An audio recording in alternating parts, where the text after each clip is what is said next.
Good. The Senate will come to order. Please stand for the prayer. Today's chaplain is the Reverend Dr. Joy McDonald Colvet from Christ Lutheran on Capitol Hill in St. Paul. And following the prayer, please remain standing for the Pledge of Allegiance. I'm glad to be with you today on behalf of that little church in your shadow and as a mother of two black teenagers.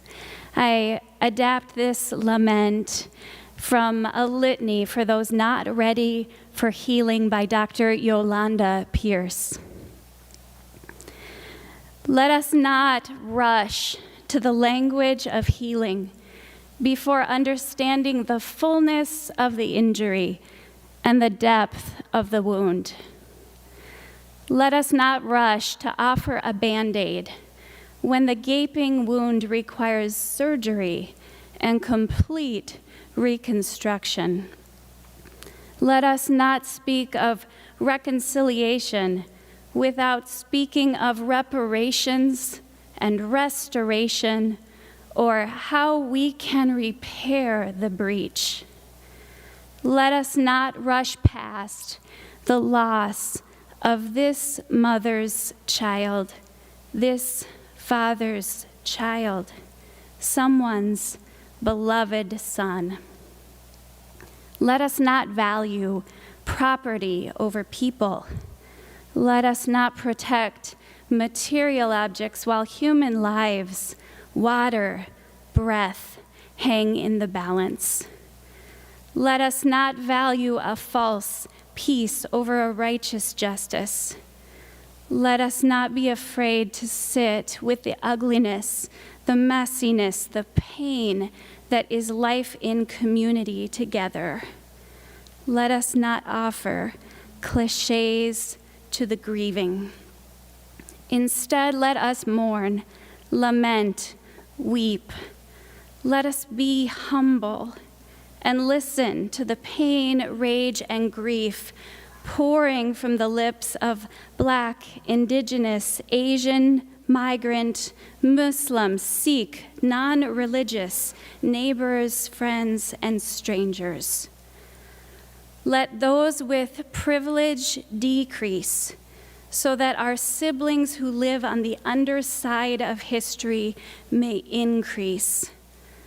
Let us pray with our eyes open and our feet firmly planted on the living ground. Let us listen. God, in your mercy, show us our own complicity in injustice. Convict us for any indifference. Equip us for these days when we are all, not just some of us, but all of us, are called to transform this state together with those who need change most. Amen. I pledge allegiance to the flag of the United States of America and to the republic for which it stands, one nation, under God, indivisible, with liberty and justice for all. Thank you, Chuck.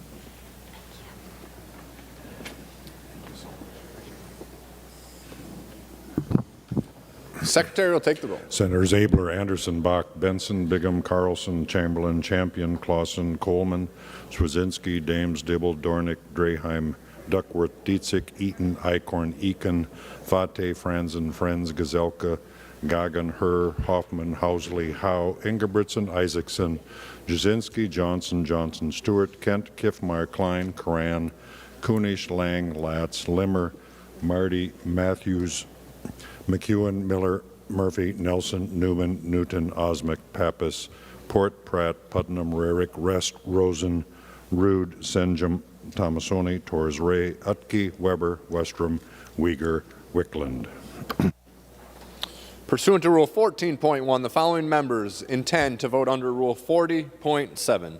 Senators Abler, Anderson, Carlson, Clausen, Coleman, Duckworth, Eichhorn, Eakin, Fateh, Howe, Ingebrigtsen, Isaacson, Latz, Marty, McEwen, Newman, Newton, Osmic, Pappas, Senjum, Torse, Ray, and Wicklund. A quorum is present. We'll begin on the agenda today with the third order of business, messages from the House. The Secretary will read the message. Mr. President, I have the honor to announce the passage by the House of the following House file herewith transmitted. House File Number 1065. Patrick D. Murphy, Chief Clerk, House of Representatives. There's no further action required on that message. Next, we'll move to the fourth order of business, first reading of House bills. The House file listed in the agenda will be given its first reading and referred as indicated. Next, we'll move to the fifth order of business, reports of committees. Senator Gazelka. Mr. President, I move the committee report printed in the agenda be adopted. Discussion on that motion. Seeing none, all those in favor say aye. Opposed say no. Motion prevails. Next, we'll move to the seventh order of business, second reading of House bills. The Secretary will read the House file numbers. House File Numbers 1684 and 1952. Second reading. We'll move to the eighth order of business, introduction and first reading of Senate files. Listed in today's introduction calendar are Senate file numbers 2442 to 2449. These Senate files are given their first reading and referred as indicated. Next, we'll move to the ninth order of business, motions and resolutions. We have a few authors' motions listed in the agenda. We'll take these authors' motions as one motion. All those in favor, say aye. All those in favor, say aye. Opposed, say no. Motion prevails. Remaining under motions and resolutions, Senator Gazelka. Mr. President, pursuant to Rule 26, I designate the following bills be made for special orders for immediate consideration. Members, the sheet with the two bills is on your desk. Members, the first bill up for consideration is number 111 on general orders, House File 1079, Senator Rude.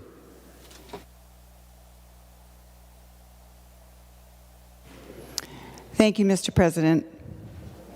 It's my honor to present to you today the 2021 Senate Legacy Bill. And before I start into the bill, I really need a few thank yous on the Environment and Natural Resource Policy and Legacy Finance Committee, to my Vice Chair, Senator Weber, to the Ranking Minority Member, Senator Von Herr, Senators Swedzinski, McEwen, Lang, and Senjum. And a big thank you to my staff, my committee administrator, Matthew Elfritz, my legislative assistant, Lisa Handrick, and of course the nonpartisan staff that is really amazing. Our counsel, Ben Stanley, legislative analyst, Greg Knopf, and fiscal analyst, Dan Mueller. With that, members, the overall spending on this bill this year is $645.6 million. 33% of that goes to the Outdoor Heritage Fund from the Clean Water, Land, and Legacy Amendment, and it's allocated to the Outdoor Heritage Funds. Those funds may be spent to restore, protect, and enhance wetlands, prairies, forests, and habitat for fish, game, and wildlife.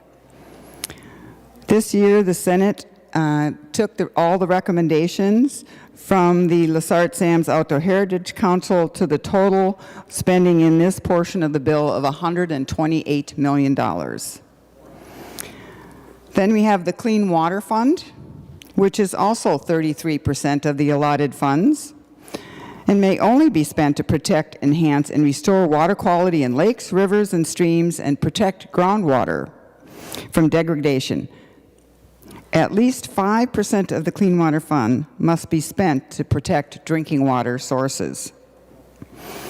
This year in the Clean Water Fund, we accepted the Clean Water Council's recommendations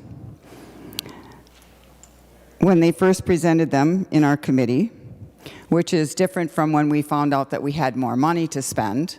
But we felt that they really vetted those projects and did a very good job. So we took their first recommendations, and any program that was reduced from the council recs was fully funded to the previous levels. We did not fund any of the new projects in the Clean Water Council, we thought that we should finish what we had started. And we didn't really know in the second governor's recommendations exactly what those projects were because they had not been vetted.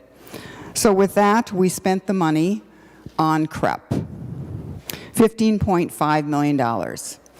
If you recall, we made a commitment to the federal government for $150 million, which could unlock $350 million in CREP funds, federal funds, for the state of Minnesota. And this is the last installment of that commitment that we made. We have done several times through bonding and other methods, and we feel that this is the time to finish the CREP that we had committed to. We also, in the Clean Water Fund, we have $16.9 million for point source implementation grants. And also, as you know, we have been trying to find a way to fund the soil and water conservation districts. They are the boots on the ground for the Clean Water Fund.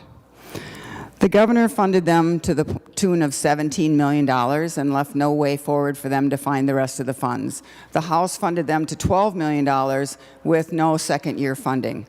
The Senate, however, realizes that the solution to this problem is staring us right in the face. This is the third biennium that we have funded the soil and water conservation districts, and the Senate fully funds them to $24 million.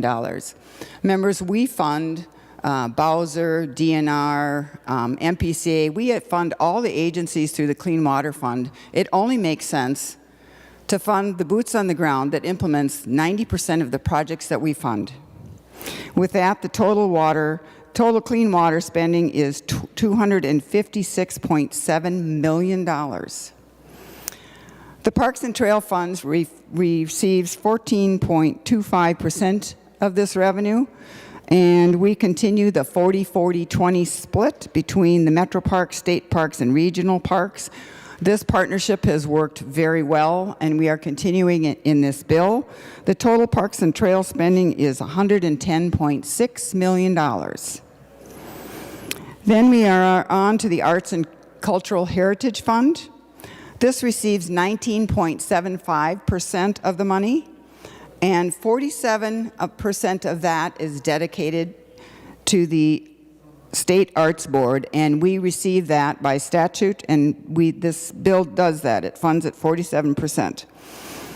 We also, as you remember, we made a change in the last biennium to fund the children's museums in a pool of money so that they can all apply, so that all the money is fiscally accounted for, and that all the children's museums can apply, and we don't pick winners and losers out of that. We also have $200,000 for Veteran Memorial Grant. We started that program also in the last biennium, and it's been very helpful for the small communities who want to do their veterans memorials, and they can come to this fund and apply. We also, as you recall, started the Community Identity Grant Program. And we started this last biennium because we thought we should not pick winners and losers. We really thought we had done a very good job, but we realized that we had some more wordsmithing to do. And one of the words that tripped us over last year in the bill was the word immigrant. Because at what point does one not become an immigrant anymore? I am third generation. So is it second generation? If you are an African American, you at one time were an immigrant, probably brought here maybe as a slave. So where does that word start and end? And so that word kind of tripped us up last year as who got the grants and who didn't get the grants. So this year, we worked very hard. I had a great input from Senator Champion and Senator Herr, and we worked with the Minnesota Humanities Center, Kevin Lindsay and his staff, and our own bipartisan staff. We spent many Zoom hours, many wordsmithing hours, and you will see in the bill that we think that we have really done a very good job with the language that makes it inclusive and includes diversity. And I think the words allow themselves for everyone, regardless of your ethnic background, to apply for these grants. You know, I did a small Google search, and I was amazed at the melting pot that Minnesota is. And I came on a simple search with 24 different nationalities, and I'm sure that there's more. But we are the melting pot. And so I believe that this language in the grant bill applies to everyone, one Minnesota, and everyone can apply for it. The total spending for the Arts and Cultural Heritage Fund is $49.7 million. We are very fortunate that the state of Minnesota has the legacy amendment and the grants for these programs. And we are all very, very fortunate that during this pandemic, that the sales tax income is equal to last year or a little bit more. And also this Senate structurally changed the funds, and we require each fund to have a 5% holdback.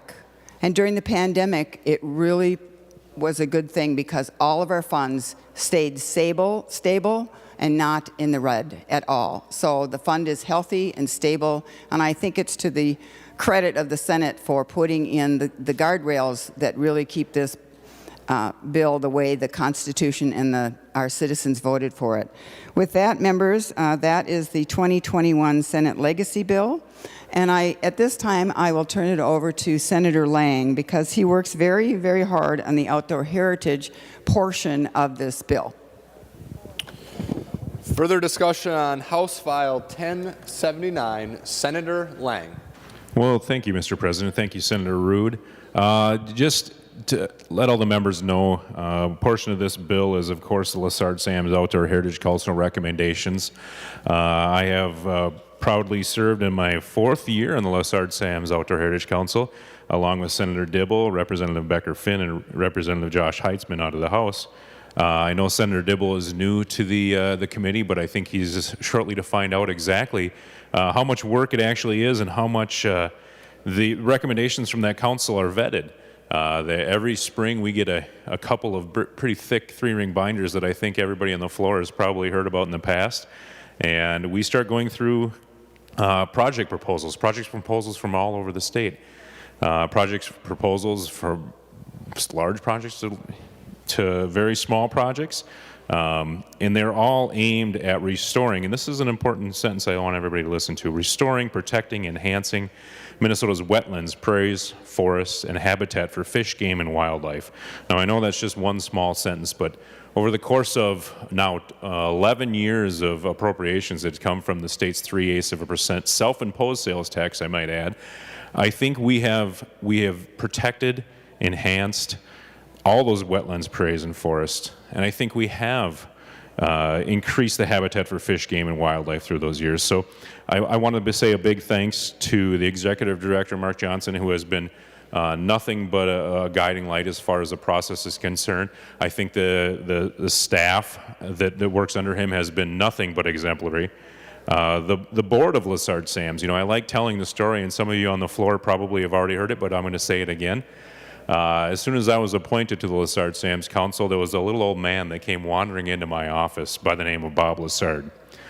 And I can tell you, I don't think he had anything in intentions on other than sniffing me out and trying to figure out if I was worthy of his board. And he did so in a way that it left an impression on me that the Lessard-Sams Council has a very good reputation. It has a reputation because they do the good work, we take their recommendations, and we bring it to the Senate largely unscathed. And I think that's important to bring up.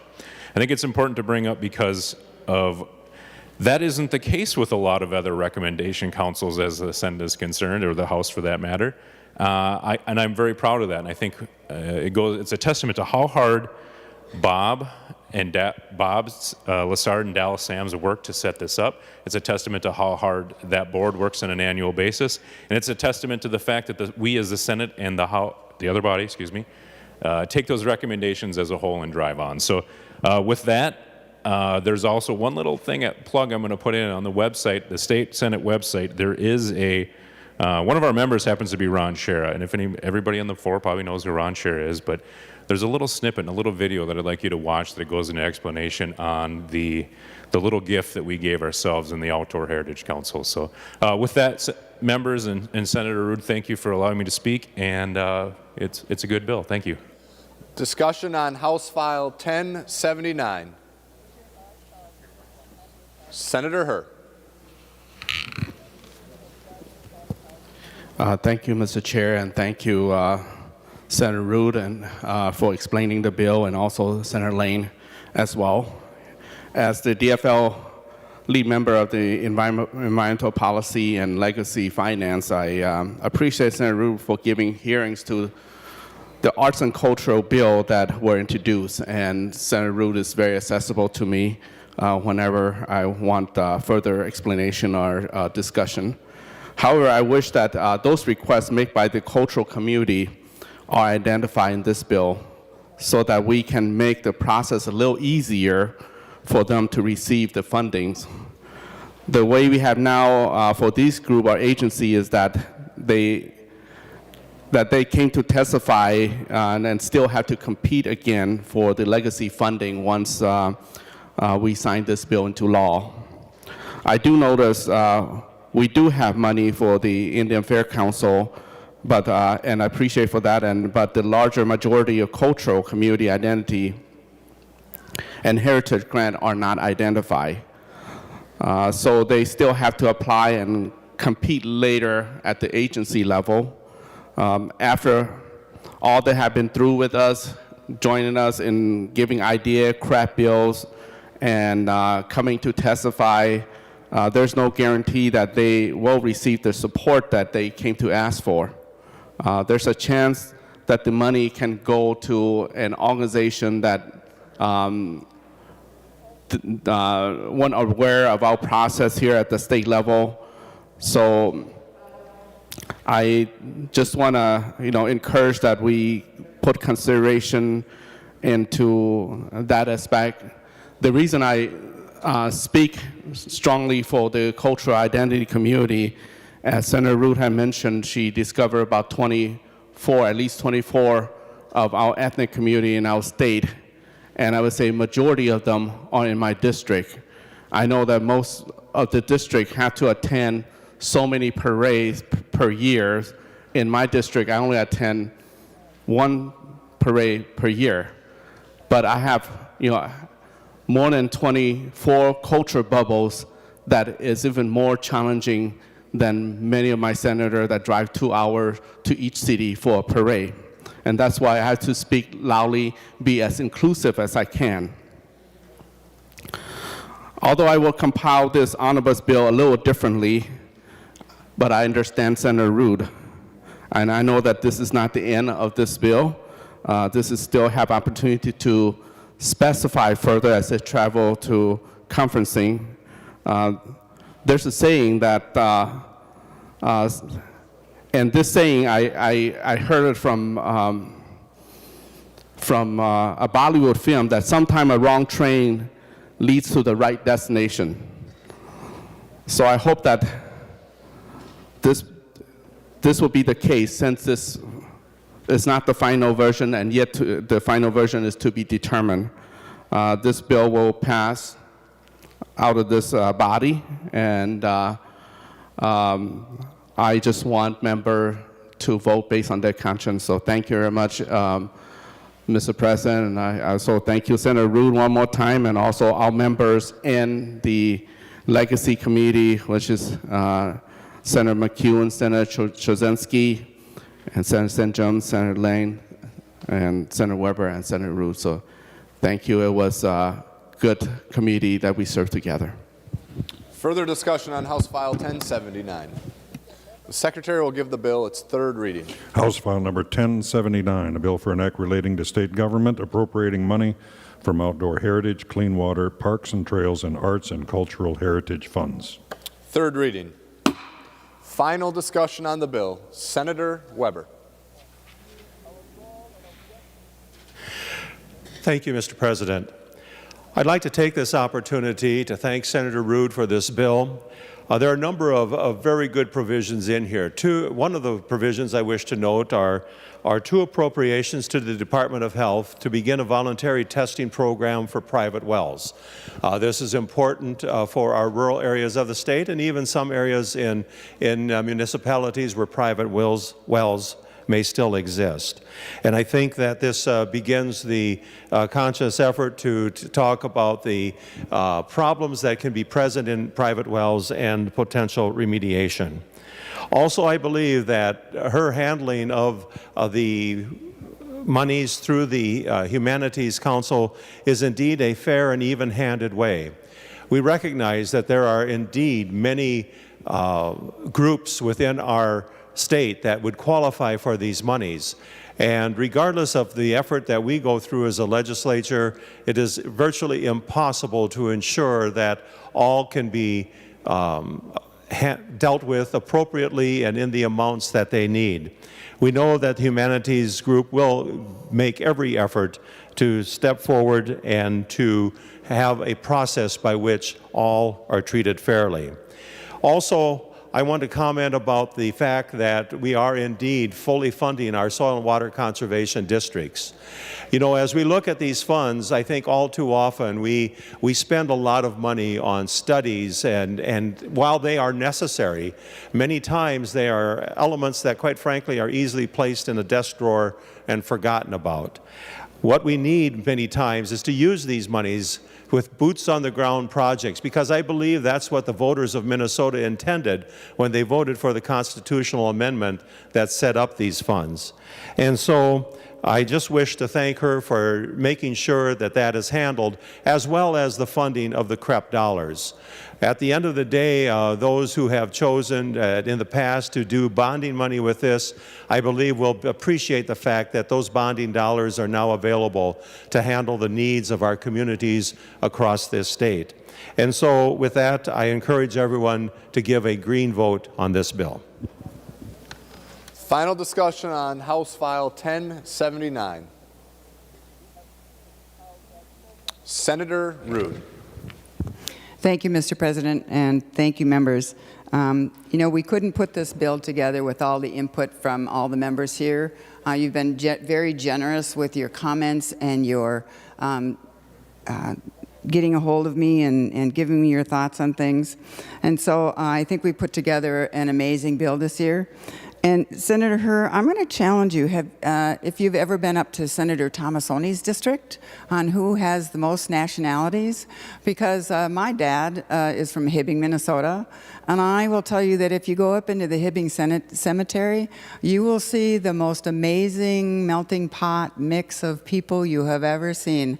I don't think they ever use vowels in their last names, but it's really an amazing place, and it is truly the melting pot with lots of nationalities. And I'd love to go up there with you one day so that you can see that part of the country and see those nationalities too. So I think we've done a really good job with this bill and the cultural heritage piece, and so I encourage a green vote. Thank you.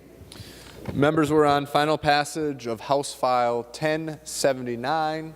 Seeing no further, Senator Herr. My apologies, Mr. President, but I just want to rebuttal since Senator Ruud has kindly encouraged me to go visit Hibbing. I just want to let her know that I have been there, but I will like to join her in the future to attend there. And the history of the Iron Range inspires me anyway. In many ways, seeing the diversity then, and now we still continue to have diversity it's a new form. Back in the days, perhaps the diversity are more European based, but now the diversity is more global based.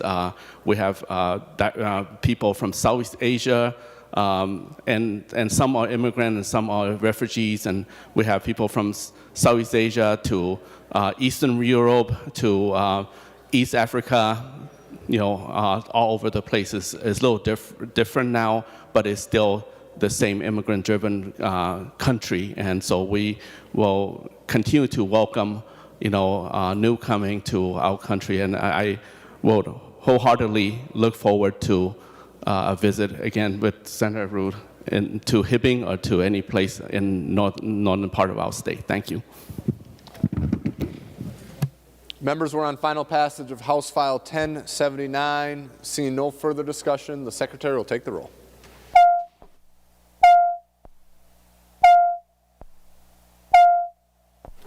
Members in the retiring room and President's office, please come to the chamber to vote.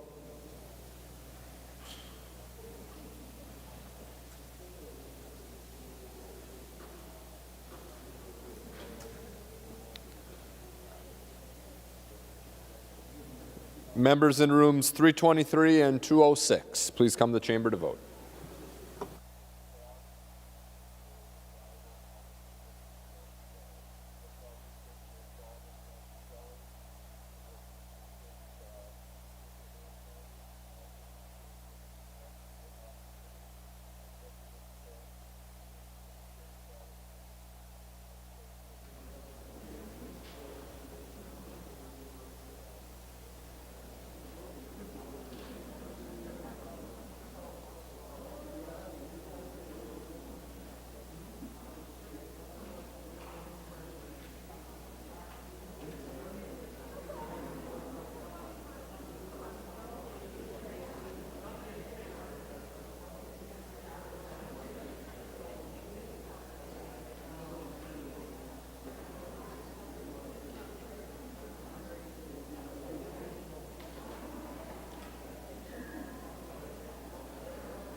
I'll call on Senator Frentz to report the votes of the members voting under Rule 40.7. Senator Frentz.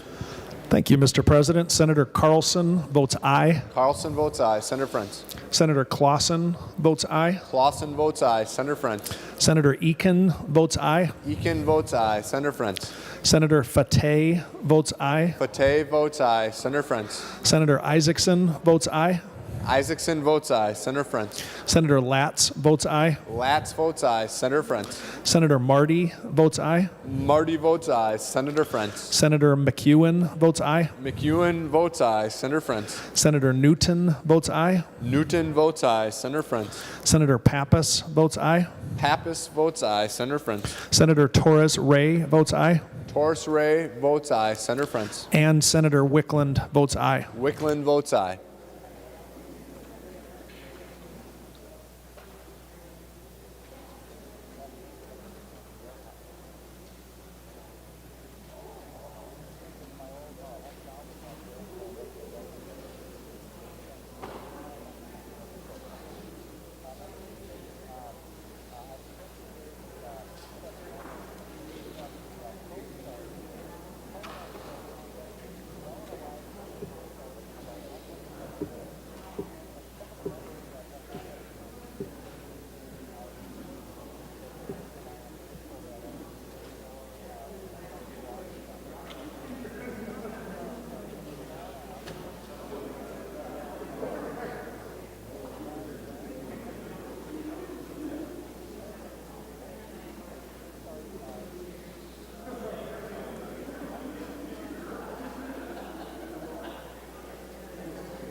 Senator Jasinski. Thank you, Mr. President. Senator Anderson votes aye. Anderson votes aye. Senator Jasinski. Senator Coleman votes aye. Coleman votes aye. Senator Jasinski. Senator Duckworth votes aye. Duckworth votes aye. Senator Jasinski. Senator Osmic votes aye. Osmic votes aye. Senator Jasinski. Senator Howell votes aye. Howe votes aye. Senator Jasinski. Senator Ingebrigtsen votes aye. Ingebrigtsen votes aye. Senator Jasinski. Senator Abler votes aye. Abler votes aye. Senator Jasinski. Senator Newman votes aye. Newman votes aye. Senator Jasinski. Senator Eichhorn votes aye. Eichhorn votes aye. Senator Jasinski. Senator Senjum votes aye. Senjum votes aye. Senator Jasinski. Thank you, Mr. President. Senator Westrom votes aye. Westrom votes aye. All members having voted who have the desire to vote, the Secretary will close the roll. There being 66 ayes and 0 nays, the bill is passed and its title agreed to. The next bill up for consideration is number 110 on general orders, House File 1077, Senator Draheim. Thank you, Mr. President. Senate File 969. First off, I want to thank my committee members that helped this year and staff, both partisan and nonpartisan staff. I think we had a very productive year. We didn't always agree, but we had the dialogue and we had the discussion that all committees should have. The focus for our committee was multi-layered, but the underlying tone was home ownership. What can the state do for pathway to home ownership? And in this bill, we reflect that. Home ownership should be the end goal. For people that desire to own a home, we should have a pathway for them to own a home. We spent a lot of time on various issues on that path. And one of the things we have to remember before we get into the details of this bill is that Minnesota is lacking 50,000 housing units. 50,000 housing units. So what can we do to get more housing units built of all shapes and sizes? Some home ownership, some rental. Even though the focus is on home ownership, that doesn't lessen the other aspects of housing. If that's the homeless shelters, to senior housing, to student housing, to workforce housing, it's all interacted. So we put together a bill that tries to overcome some of the housing gaps that we have in Minnesota. We do a lot of great things here in Minnesota, but one thing that we're one of the worst in the country is the home ownership gap between whites and African Americans. Minneapolis is the worst city for home ownership in the whole country. So we try to look at that. What can we do to help people? I truly believe home ownership helps in the rest of society. There's a whole bunch of stats that go along with home ownership, and I won't bore you with those. But if you want to know more, please come see me. In this bill, we increased the legislative oversight into some of the resources that the agency uses. I think part of our responsibility is oversight. And I think for too long, the housing agency hasn't had our input. And we represent every corner of the state. And we all have different needs, especially when it comes to housing in each one of our districts. And I think we need to be a voice for our people back home, so we need to be included in the process. We tried to balance the federal funds that have come in with the COVID relief with our state resources. So there are some things that got shifted around a little bit. But we literally had hundreds of millions of dollars come in to help in different aspects of housing, from education to homelessness to rental assistance. We also tried to look at what can we do to lower the cost of building new units. So if we have a 50,000 housing unit deficit, what can we do to encourage more housing units, both government funded and free market funded housing units? So we have some provisions in here that deal with that. Another issue we tried to address was rent control. There is already a statute that prohibits rent control, but there is a loophole on that. And I think that's been around for almost 40 years. We closed that loophole. And when we're talking rent control, so people understand, the rent control would be on private property, private ownership of a duplex or a fourplex or a single-family house. And I know there's been a lot of talk. It's been in the media quite a bit this last year. But when you study rent control, it's one of the most studied topics in housing. And if you want, Google it right now. Rent control. There'll be two big cities that come up that most of the studies have been in. That's New York and San Francisco. Rent control was put on during World War II. And what they found when they looked at rent control, it had the exact opposite effect that what we need here in Minnesota. It created less housing units. And I just got done saying we need 50,000 more housing units. So if we do rent control, we're going to have less people investing and building more apartment buildings. And we need more apartment units. For those of us that live farther away from the metro and have an apartment, I'm sure you were like me when you saw the prices of the apartments. You had a little bit of a sticker shock. Rent is very high. So not only do we have a problem in home ownership and not having that affordable housing, we also have a problem with high rents, especially here in the metro. So we tried to address that a little bit. And then the last piece of the bill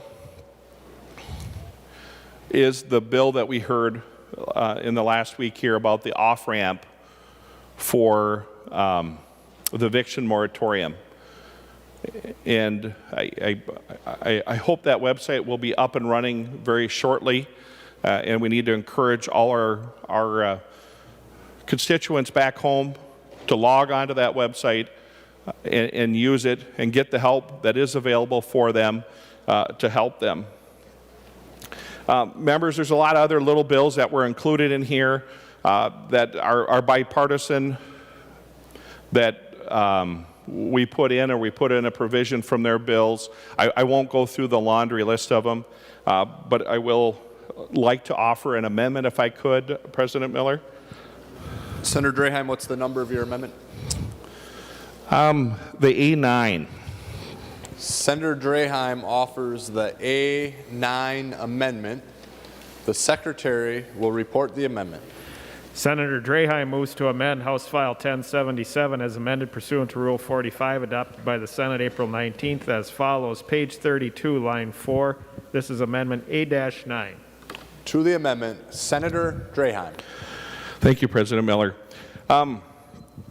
This A9 amendment is part of the application process to apply for a money from the housing agency here in Minnesota. They have a list of criteria that is used to kind of rate which project they should fund. And one thing that I believe we need to consider is the cost per unit. So if we're short 50,000 housing units, we need to build more housing units of all shapes and sizes. But if we go for the most expensive one every time, we're not going to be able to build as much. And Senator Dietzig brought up a good point, and this is an amendment trying to deal with this. And she brought up families that might be a little larger than average. Maybe it's a multi-generational family, and maybe they need more than the average 2 or 3 bedroom apartment. And we didn't want to penalize those units if they were going to build new units for maybe the non-traditional larger family. So this is our attempt to address that issue, and I will continue to work with Senator Dietzig on this, but I urge a green vote on the A9. Discussion on the A9 amendment. Senator Dietzig. Thank you, Mr. President.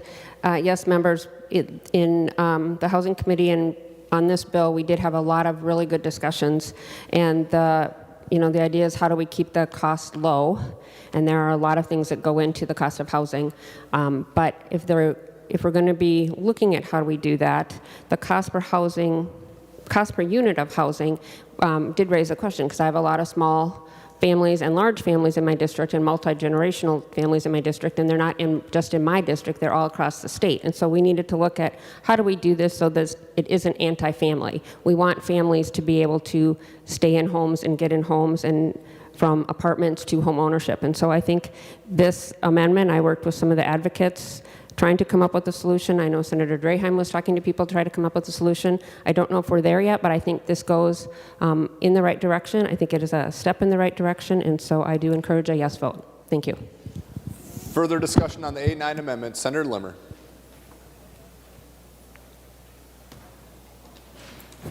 Thank you, Mr. President. Would Senator Draheim yield for a question? Senator Draheim will yield. Senator Limmer. Thank you, Mr. President. I'm not sure if the question is for Senator Draheim or for Senator Dietzig. When we look at this new language to determine this cost factor per square footage, is there anywhere in the bill where we're also recognizing the cost of the lot or the land? Cost of square footage is just the building structure. It's not the land. So I'm not sure if we're really getting to the full valuation. And perhaps someone could give me a better definition, because it seems like square footage is just part of the equation of what a property is, the total value of a property is. Senator Draheim. Thank you, President Miller and Senator Limmer, for the really good question.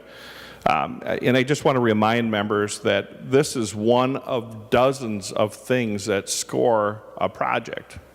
And it isn't uncommon to have multiple projects in the same community.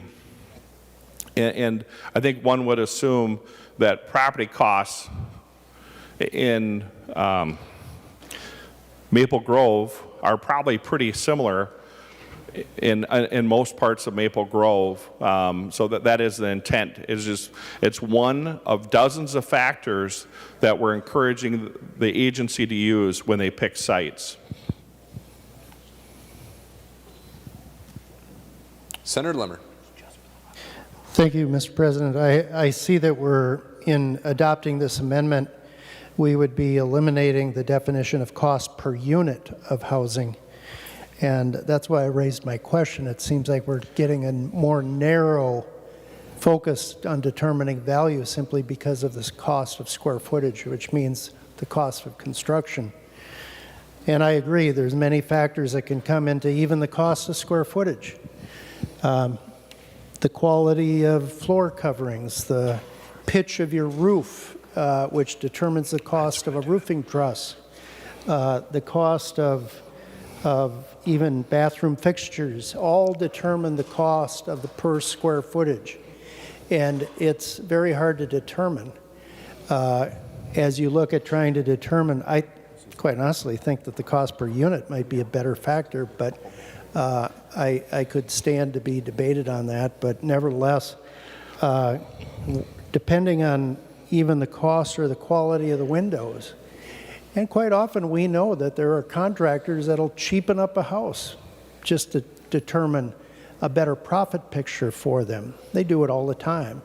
And an unwary consumer doesn't necessarily know that the nice, clear-looking picture or the view of the window is a substandard window. It'll either there are some windows that last a lot longer and seal better than others. So trying to determine the cost simply by square footage doesn't always get us to the goal that we want. So I'm a little cautious on this factor, Mr. President. Further discussion on the amendment. Senator Draheim. Thank you, Senator Limmer and President Miller. Just for everybody's background, the cost per unit was an addition. So it is not currently in statute. But it is in the bill, cost per unit. So we're removing that and adding cost per square footage. And the funds we're referring to have traditionally been used for multifamily. They're leftover bond money that they use for multifamily projects.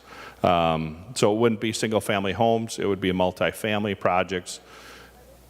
And currently there is no language in there for the applications to consider the cost per unit.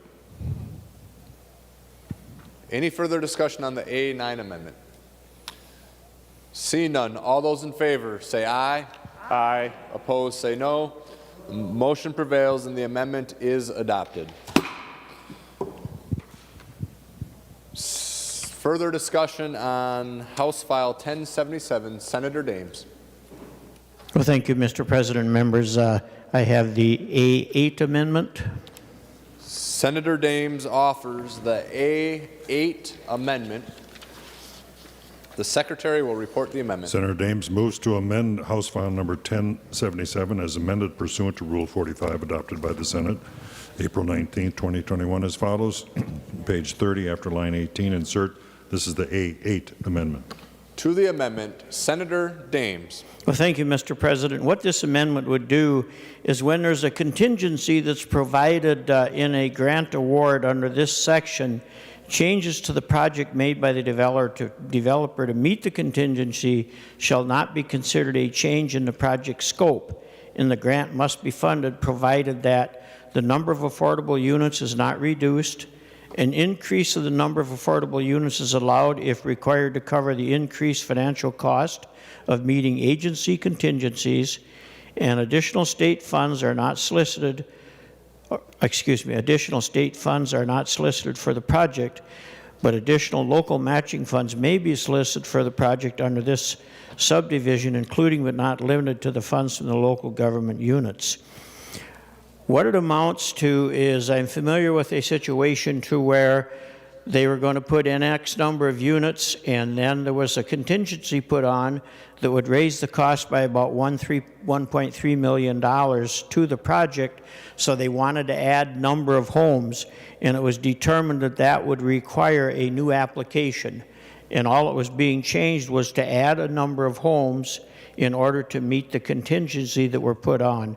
So this bill would take care of that. So if the contingency was to be met, that they would still be able to receive the money they had applied for, even though they may have added additional number of units. I would ask that we get a green vote on this. Discussion on the A8 amendment. Senator Draheim. Thank you, President Miller. I encourage a green vote on this amendment. I think it does address a problem that needs to be corrected, and it doesn't cost the state any money, and it accomplishes the goal of creating more units. Thank you.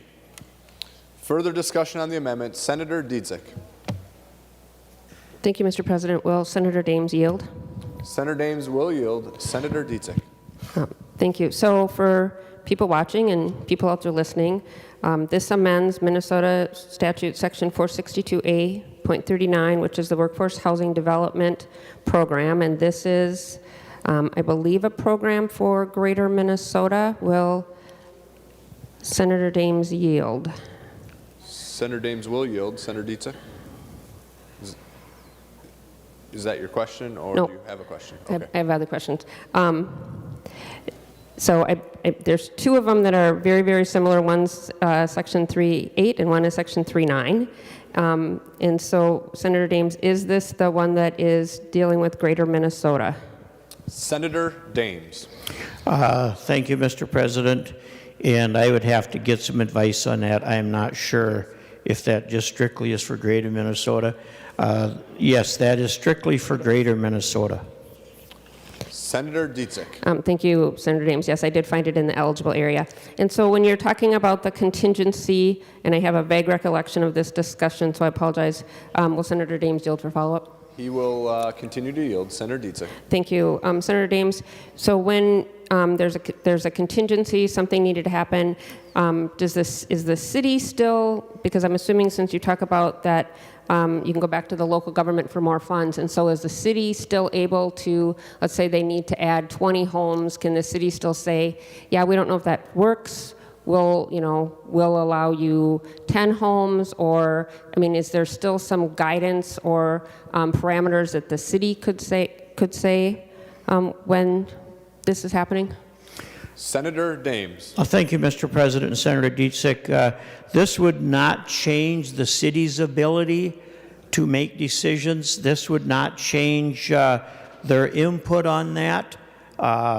Now, if they went to the city to ask for more money, obviously, then the city would have the ability to say yes or no to that. But the city still would have the ability to make sure that the project met the requirements for their codes and things like that.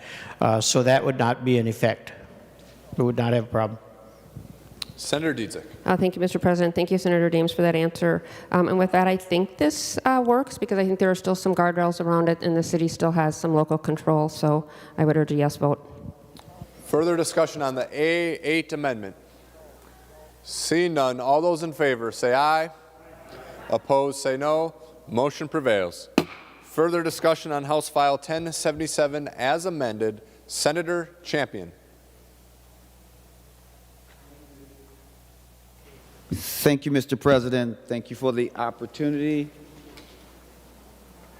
The first thing that I'd like to say is I think it's always important to think about the importance of home ownership. So, Senator Draheim, I do appreciate aspects of your bill where you are looking at home ownership. In fact, I was thinking earlier today, and I looked at a note that says there's nothing more important than a good, safe, secure home.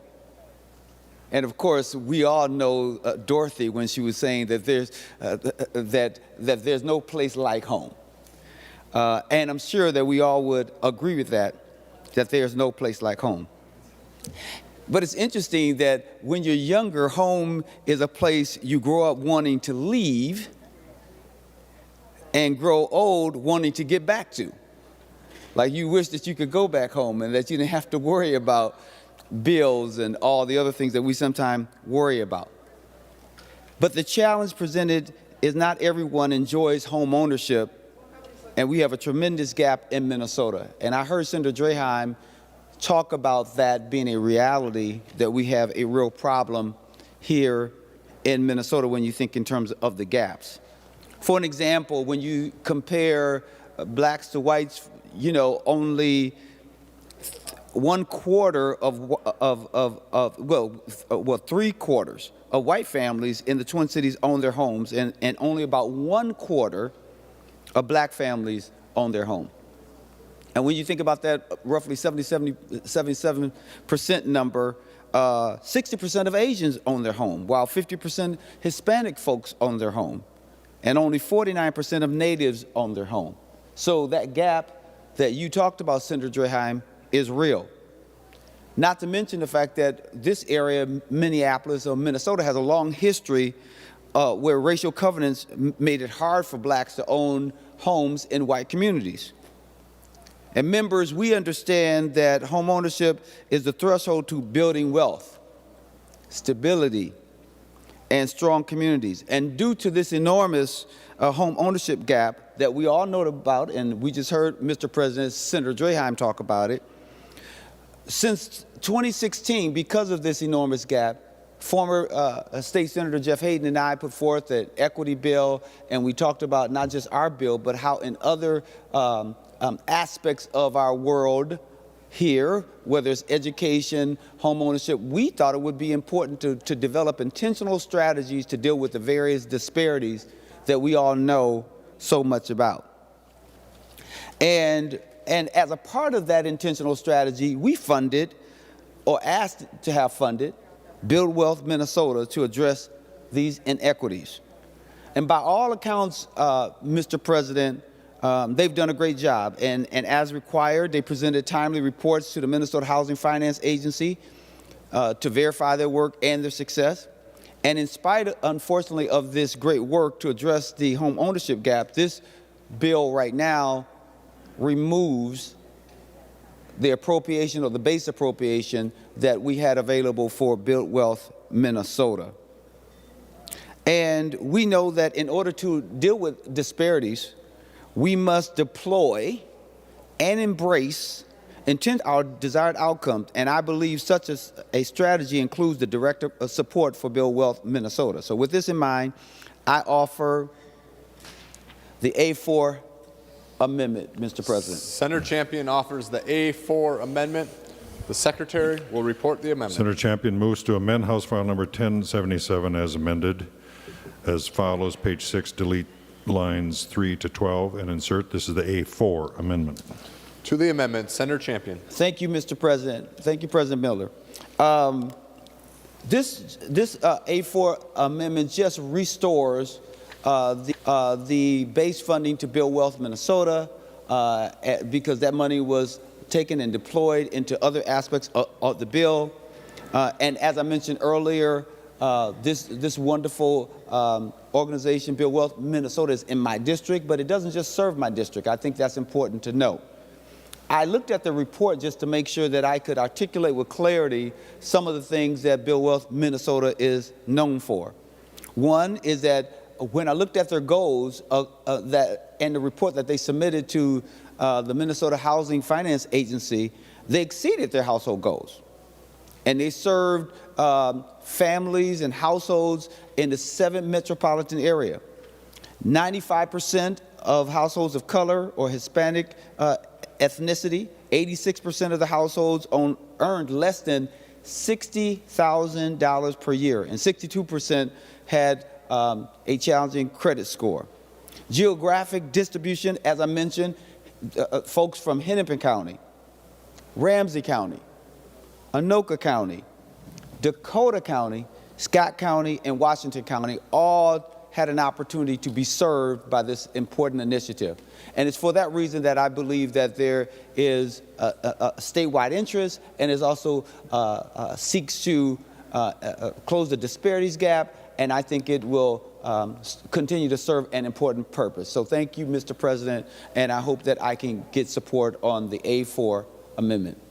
Discussion on the A4 amendment. Senator Draheim. Thank you, President Miller, and thank you, Senator, for bringing up a really good topic. I think we both share a passion to help people, and we call the fund that this comes out of HECAT. It's Housing, Education, and Counseling. It's a fund that we actually increased the funding in, but we did remove this good group that does good work, Build Wealth, from their base funding, and put it in where they'd have to compete with other nonprofits. And so for members' information, there is a whole bunch of federal money that is flowing in for this same purpose. So I hope there will be more resources for this. You know, I guess I asked the fine senator to know that I'm willing to work on this with him as it goes through the process. And, you know, I think educating people on the importance of home ownership is key. And, you know, we'll have the rest of the process to go through and to debate and talk about it, and I'm willing to work on it. So thank you for bringing it up, but at this point, I will have to oppose this amendment. Further discussion on the A4 amendment. Senator Champion. Thank you, Mr. President. If Senator Draheim would just yield for one question. Senator Draheim will yield. Senator Champion. Senator Draheim, I would take it from your statement. Of course, we are joined at the hip on this important information and this important work. But I think I hear you saying that you will be committed to having an open mind as it goes through the conference committee process, that if there's an opportunity that you will work hard in order to see how you might include Build Wealth Minnesota in the final bill. Is that fair to say, Senator Draheim? That is correct, Senator. Thank you, President. Yes, that is correct. Senator Champion. So with that being said, I will withdraw the A4 amendment, and I will continue to work with Senator Draheim. Thank you so very much. Senator Champion withdraws the A4 amendment. Further discussion on House File 1077 as amended. Next, I have Senator Kunish, followed by Senator Pratt.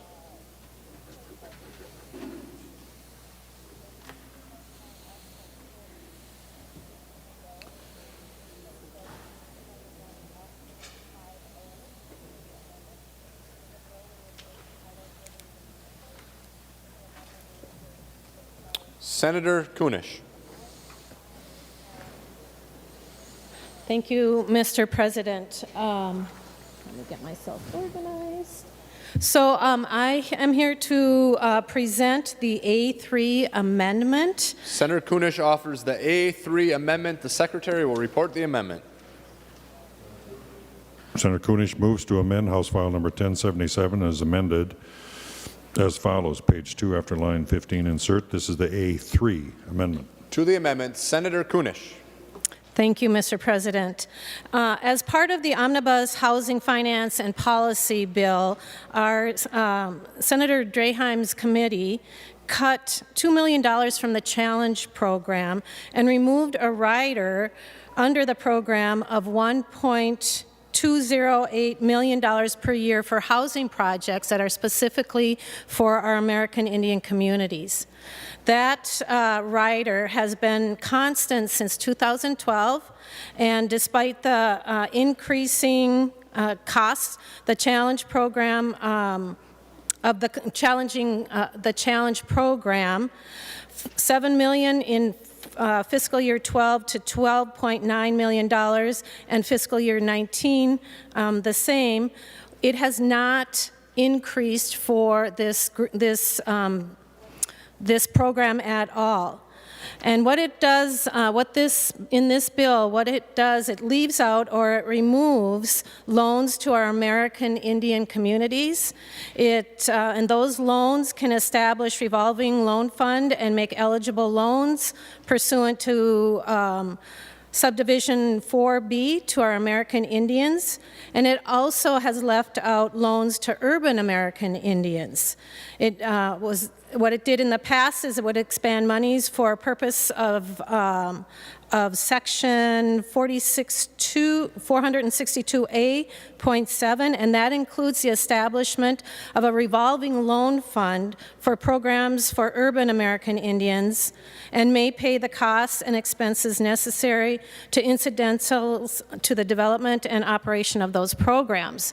And I want you to understand, members, how important these fundings are for our American Indian communities, especially in the urban area. I'm not sure that many of you know about the Indian Relocation Act. It's also known as Public Law 959, or the Adult Vocational Training Program. It's a United States law that was intended to encourage American Indians to leave the reservations. After our country pushed them onto reservations, then they decided, no, that's not so great. We want them to leave their reservations now. And they wanted them to leave their traditional lands and assimilate to the general population in our urban areas. So now, most of our American Indians live in cities, and they are still trying to adjust to urban life as a group. And our Native American Indians face a 27% poverty rate. And they're still trying to reverse some of those long-lasting effects of federal policies that have put them in a disadvantage for hundreds and hundreds of years. So this Indian Relocation Act of 1956 was the impetus for relocation of a large number of Native Americans who are now living in our urban lands. And it's not just our Anishinaabe and our Lakota, Dakota folks that are in our urban lands, but we are home to hundreds of different tribal members. And through that act, it didn't force them to leave their reservations, but it really made it hard for our Native folks to stay on their traditional lands. And they did that by dissolving federal recognition of most tribes and ending federal funding for reservation schools and hospitals and basic services along with the jobs that were created. The federal program, this relocation program, promised to pay for relocation expenses to the cities and provide some vocational training for urban Native Americans, but they face, even to this day, the largest level of job discrimination, and there are often very few opportunities for job advancement. And we know about the substandard housing and no efforts to support them in this area. One thing that I think most of us can agree, home ownership is the path to generational wealth. When I have my home and I have my home paid off and I pass from this world, that wealth is going to go to my family. But that has not happened for our Native American folks for different reasons. Not having the money to do it, not having a job that would support a home, and when they do get loans, the loans are in ways that are discouraging or high interest. And so as a result of all of that, Minneapolis has become a home to a tight-knit Native American community, with the majority of Minnesotans, large Ojibwe and Lakota tribes, relocating to the Twin Cities. So with that, I would like to propose this amendment, this A3 amendment, that would put back into this omnibus, into statute, an amount of $1,280,000. It's $1,208,000 each year, and make that available during the first 11 months of the year exclusively for housing projects for our American Indians. Any of those funds not committed to housing projects for our American Indians in the first 11 months of the fiscal year shall be available for any eligible activity under Minnesota statutes. And so with that, I would like to ask for a green vote to reintroduce or put back into this omnibus that very, very vital funding for our American Indian communities. And yes, nothing. I'm done. Senator Draheim. Thank you, President Miller, and thank you, Senator, for bringing this forward. And just so members and people at home understand, we added language in, I think, every program for the state. If you go to 9.8, to federally recognize American Indian tribes or subdivisions located in Minnesota and tribal housing corporations. So, so that's Article 2, Section 1, and then you can go to Section 18 through 21, and we have similar language in there. So we actually expanded the use of state programs for Native Americans. So I think the intent of the bill was correct. So instead of just limiting them to one carve-out, we actually expanded the availability for these tribal nations to come in and apply for all different types of programs. Because members, I have a hard time believing what we've done over the last 40 years has worked. We need to change what we're doing, and that's what this bill addresses. So I ask you, Should we just do one little carve-out that we've done for years and hasn't worked? Or should we expand it and let them apply like any other community across the state for any of the programs? But members, I'm in a kind mood today, so I would like to offer an amendment to the amendment. Senator Draheim offers, what number is it, Senator Draheim? A7, President. Offers the A7 amendment to the amendment. The Secretary will report the A7. Senator Draheim moves to amend the Kunish Amendment to House File Number 1077 as follows, page 1, line 6. This is the A7 amendment. Senator Draheim, to your amendment to the amendment. Thank you, members. Pretty straightforward. It just puts in Senator's amendment up to the same dollar amount that she is requesting, and you know, that's really the base of the amendment. Discussion on the A7 amendment to the amendment. Senator Kunish. Thank you, Mr. President. So, Senator Draheim, am I to understand that you are accepting my amendment of returning the $1,208,000 each year back into this housing project, and continuing to include all those other options for our American Indian communities across the state? Senator Draheim will yield. Did you catch the question, Senator Draheim? I believe so, Senator President Draheim. Miller. Yes, so this would just be up to that same dollar amount that your amendment states, the little over $1 million, and it would be distributed statewide. So it would be eligible for any Native American tribe throughout the state. Senator Kunish. And President Miller, if I could, I would be, like all my bills, I'm willing to work with people as we move forward through the process. So thank you. Further discussion on the amendment to the amendment. Senator Kunish. Thank you. Would Senator Draheim yield for a couple questions? Senator Draheim will yield. Senator Kunish. Senator Draheim, what does up to mean in your amendment? Senator Draheim. I need 1 second here, President. Got to find the right amendment. So we're on the A3 amendment. So we just, on line 1.6, after the comma, we add up to the $1,208,000. Mr. President. Senator Kunish. Senator Draheim, what does up to, how does up to change this language? Senator Draheim will yield. Senator Draheim. It just gives the agency the ability to fund up to that dollar amount.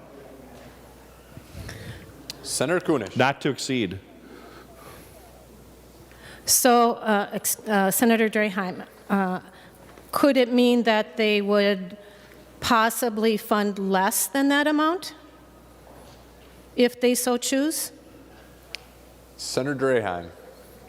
That would be totally up to the agency.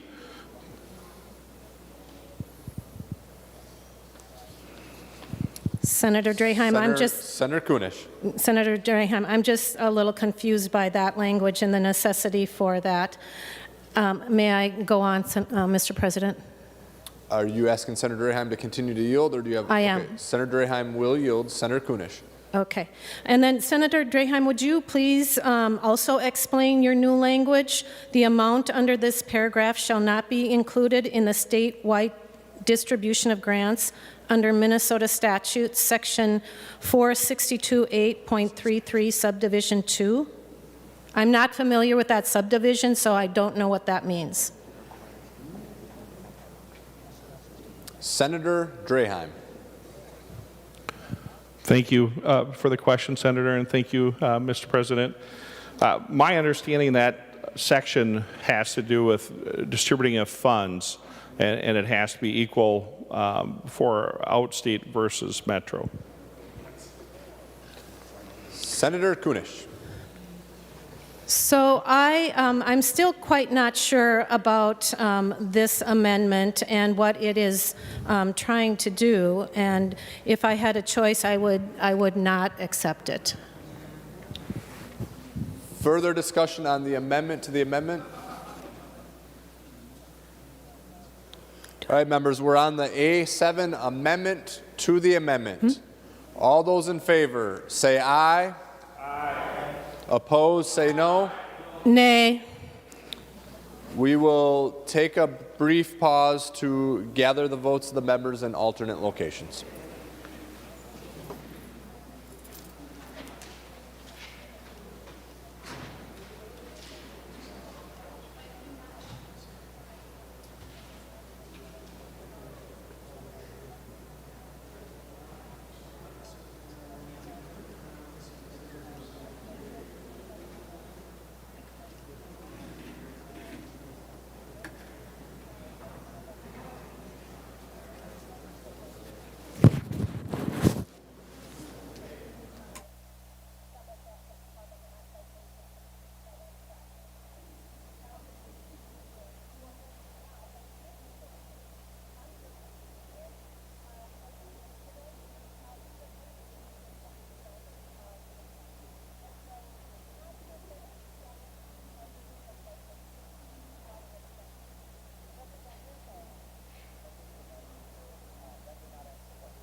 Members that are in the chamber,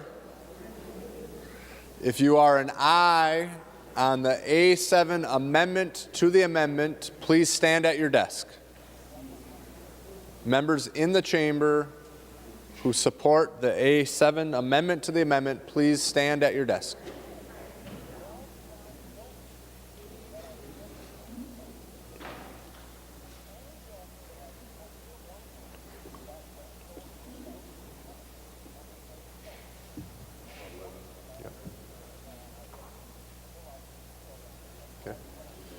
All right, you may be seated. Members who are in the chamber and are a no on the A7 amendment to the amendment, please stand at your desk.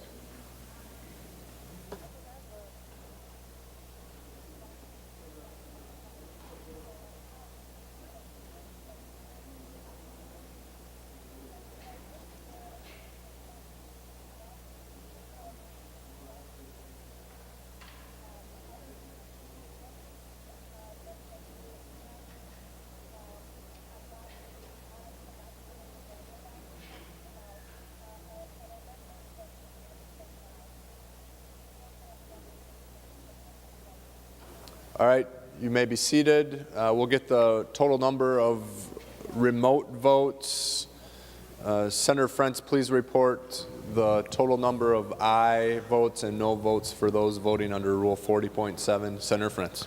Thank you, Mr. President. I report 0 aye votes and 12 nay votes. Senator Frentz reports 0 ayes and 12 nays. Senator Jasinski. Thank you, Mr. President. I report 12 aye votes and 0 no votes. Senator Jasinski reports 12 ayes and 0 nays.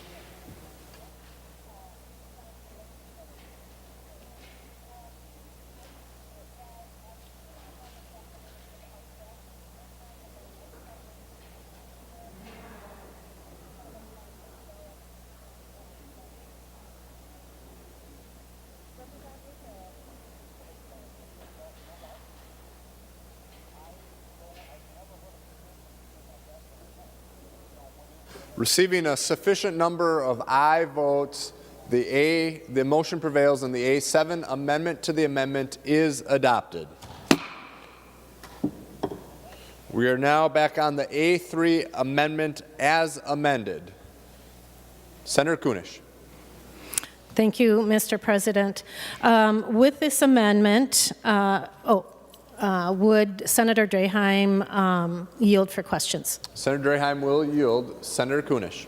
Thank you. Senator Draheim, with this amendment attached to my amendment, am I assured that the breadth of grants that you mentioned earlier that American Indian Community and members are eligible for, as well as your amended version, none of that changes and they are eligible for all of those grants? Senator Draheim. Thank you, Senator Kunish and President Miller. That would be my understanding. They would be eligible for all programs as stated in those different in Article 2, Section or 9.8, and then on the rest of the pages under 18 through 21. Senator Kunish. Thank you. So one more question, Senator Draheim. Senator Draheim will yield. Senator Kunish. Senator Draheim, with that, with your amendment on my amendment, will you be voting for this bill and encouraging your members to vote for this amendment as well? Senator Draheim. Yes, that would be correct. Senator Kunish. Thank you, Senator Draheim. Members, I encourage a green vote on this amendment. Thank you. Further discussion on the A3 amendment as amended. Seeing none, all those in favor say aye. Aye. Opposed say no. Motion prevails. The amendment is adopted. We're back on House File 1077 as amended. Senator Pratt.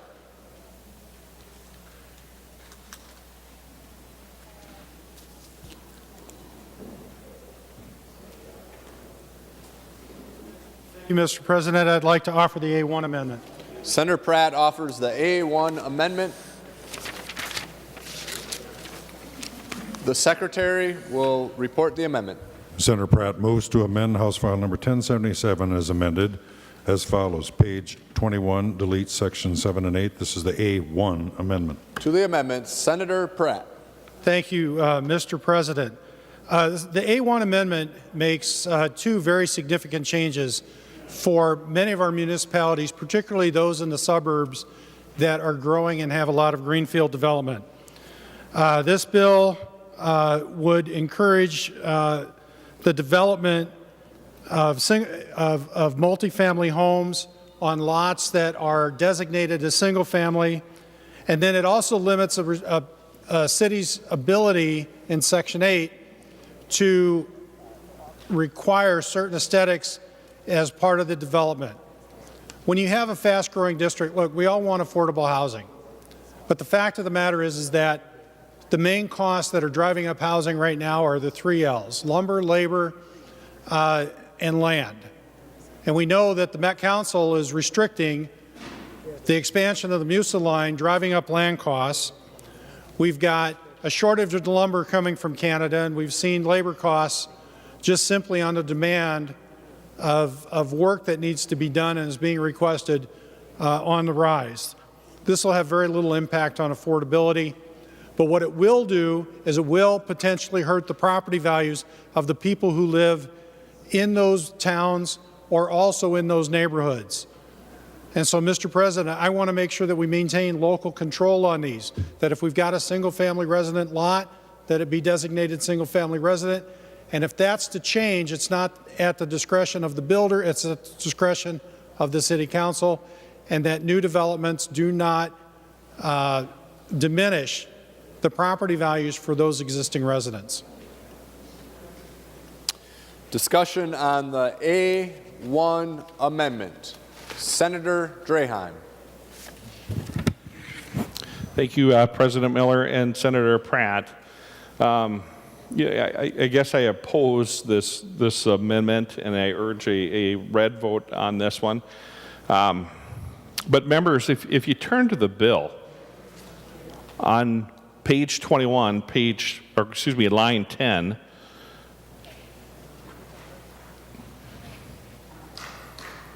we are encouraging the city to do the right thing.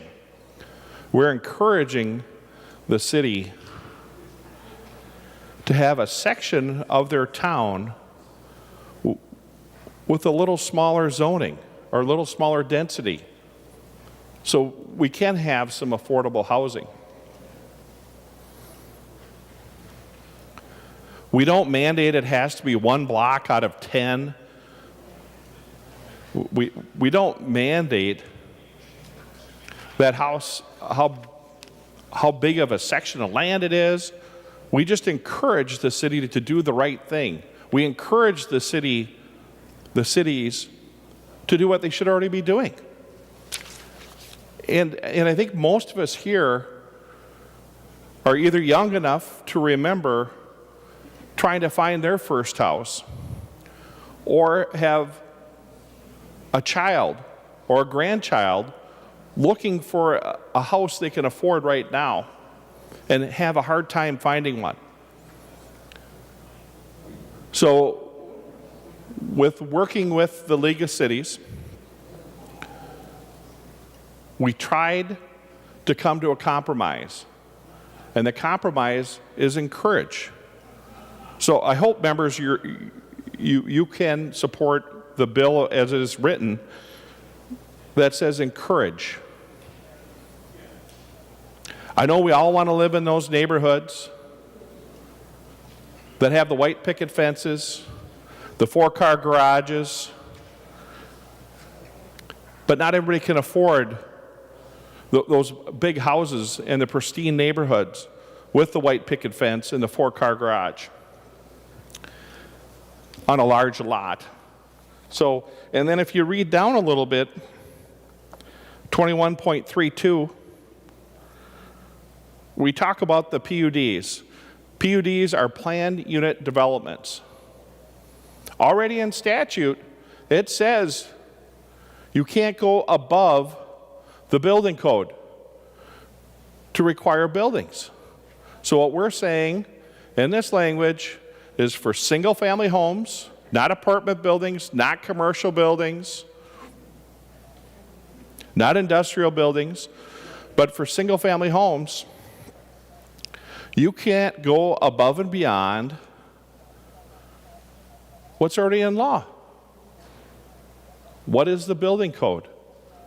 What good does it do to tell a first-time homeowner that he needs to have a brick face on his house, other than jack up the cost and the tax value for the homeowner?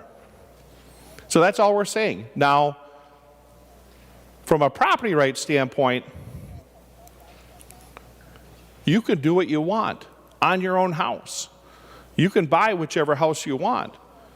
We're saying you cannot require someone to change the look of their house in a PUD.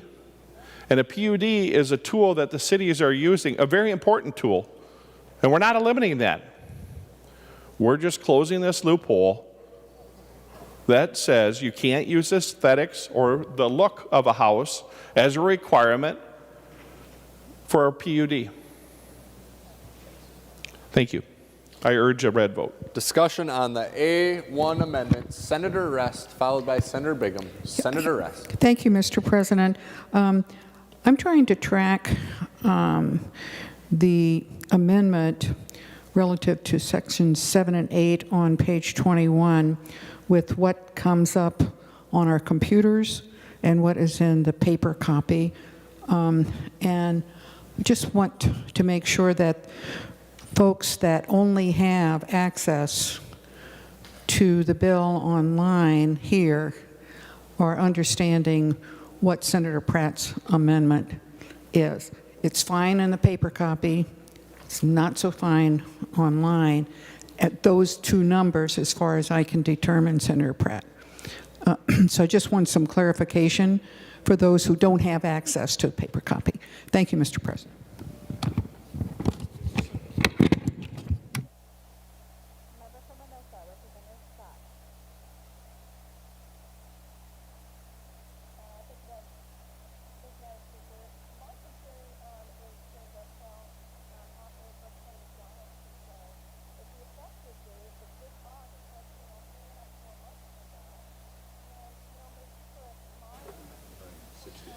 Okay, members, so we're working off of House File 1077, but we're actually using the language of Senate File 969. Senator Rest. Thank you, Mr. President. I just wanted to make sure that there was no confusion among those who are looking only online between the two bills. Senator Rest, Thank you very for much. pointing that out. Senator Bigham. Thank you, Mr. President, and I stand in strong support for Senator Pratt's amendment.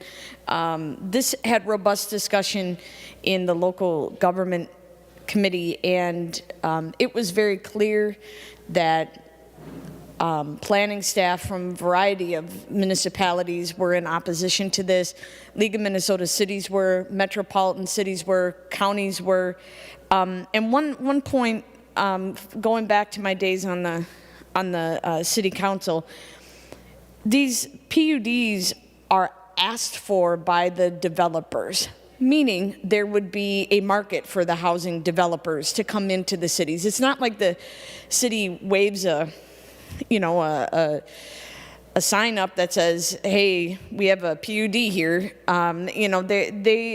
There's meetings between staff and developers, and they figure out how to make it work.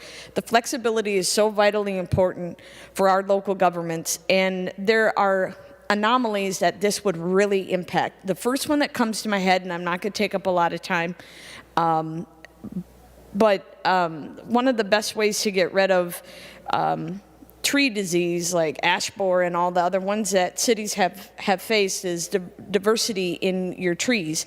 And you can have all of those requirements in planning, and it really hinders the local governments. And so Senator Pratt's amendment should all be voting green on. It is a good local government, local control amendment, so I urge folks to vote green on the amendment.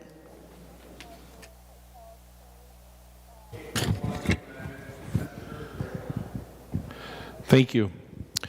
Just for clarification, members, this has to do with the structure, not anything to do with trees in a development. This is with the house, nothing to do with the trees, nothing to do with the lot size. It has to do with the appearance of a house. That's it. Just the appearance of the house. So I think there's a lot of misinformation floating around there. I know I got a letter here from a city that one of the senators gave me, and it's full of miscommunications. Read the language, members. It's clear as day what we're trying to do.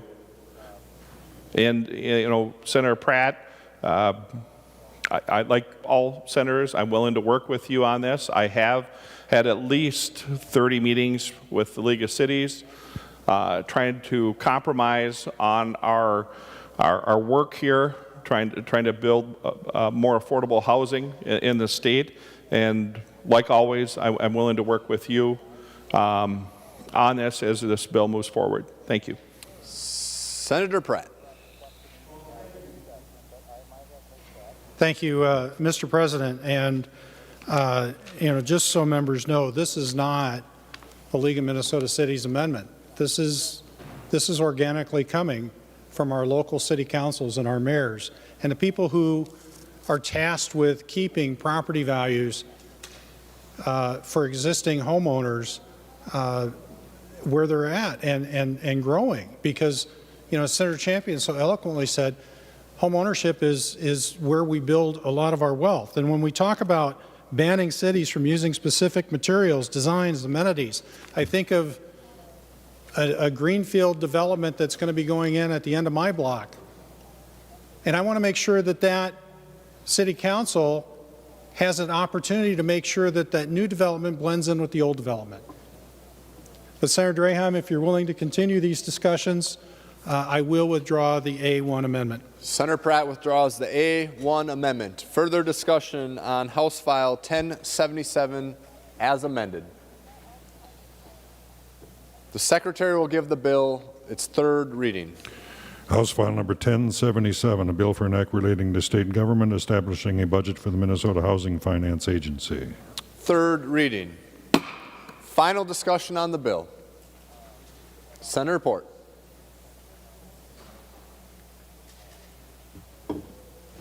Thank you, Mr. President.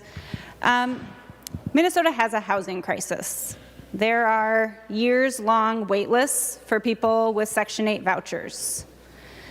The cost of rent for apartments has far outpaced wages.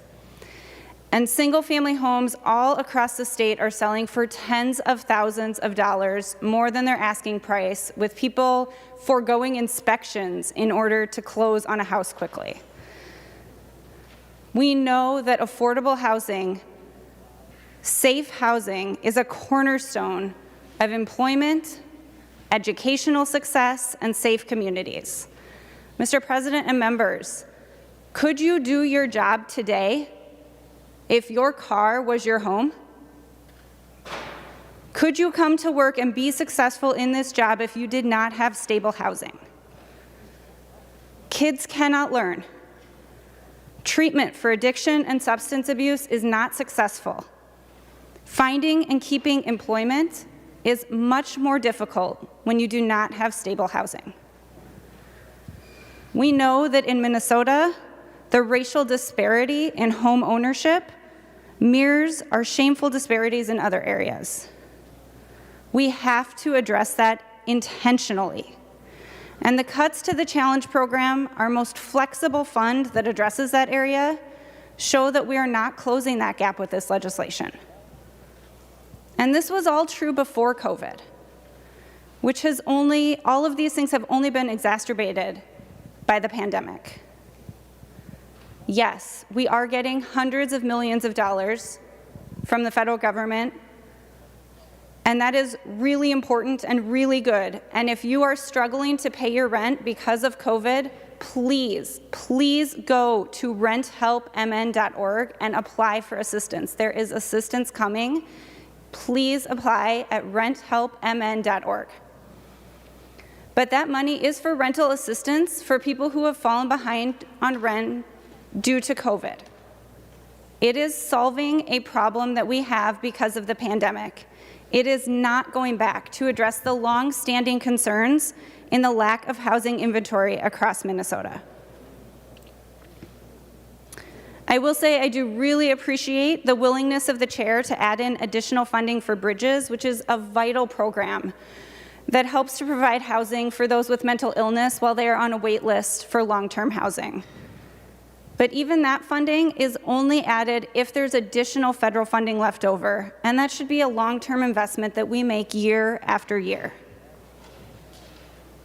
I have learned a lot in this committee, and for that, I do really want to thank the entire Housing Committee, especially Chair Draheim and Ranking Member Dietzich, the partisan and nonpartisan staff, and Commissioner Ho and Assistant Commissioner Baumtrag. as well as the many stakeholders that we heard from and were able to engage in this committee. They really did foster an atmosphere where we could learn and find ways to work together. And along the way of the things that I've learned, there's one thing that has stuck with me the most. It's one of the very first things I heard in this committee. On the first day when Commissioner Ho was presenting to the committee. And she was asked about what could we do? What was the one thing that would most help solve the affordable housing crisis in Minnesota? And her response was so simple and so telling.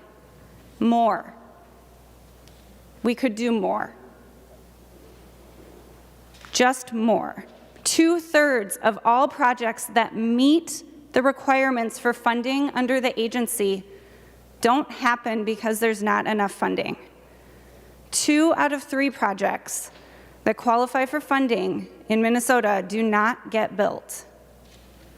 Housing is the only public service where you can qualify for assistance and not get it. This bill is not bad. It's just not enough.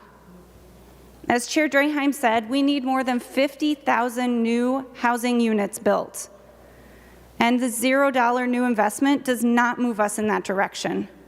We can't solve the housing problem with only 1/3 of 1% of the Minnesota state budget. That's how much we spend on housing.